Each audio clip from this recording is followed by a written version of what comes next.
It's finally here! Dancehall artist Shenseea today released her debut album Alpha. The project features 14 songs and showcases Shenseea's versatility as she transitions into global superstar.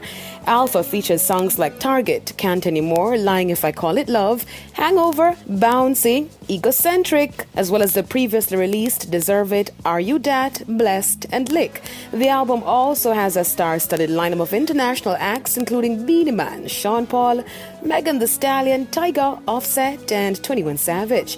Two of her newly released singles, Lying If I Call It Love, which features Sean Paul, debuted at number 8, and her track, Deserve It, number 9 on the Reggae iTunes chart. Since the project dropped, it has been trending online with fans, giving her the stamp of approval for the first compilation. Alpha was released via Rich Immigrants and Interscope Records and is available on all digital streaming platforms. Good job, Shen. And still on some new music, Grammy-winning dancehall artist Sean Paul released the fourth track from his upcoming album Scorcher. The Temperature DJ on Thursday debuted the single How We Do It featuring international pop star Pia Mia. How We Do It has been getting rave reviews from dancehall lovers since being released. The video also premiered today.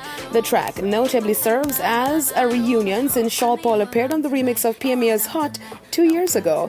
The Dirty Rock artist is also gearing up for a promotional tour for the new album. Sean's 2022 US Scorcher tour will include features from his 8th studio album. The tour will see him returning to the stage following 2 years of hiatus due to COVID-19.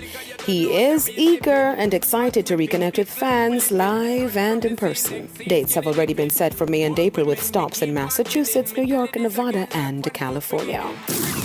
U.S. actor Jussie Smollett has been sentenced to 150 days in jail after a jury found him guilty of lying to the police about being the victim of a hate crime.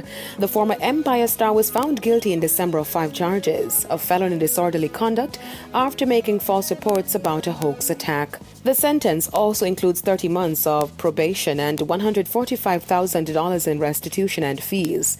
Since the sentencing, Jussie took to social media where he shared this photo, still maintaining his innocence. I am Date Rain Gordon reporting for your weekend edition of E-Prime. Be safe.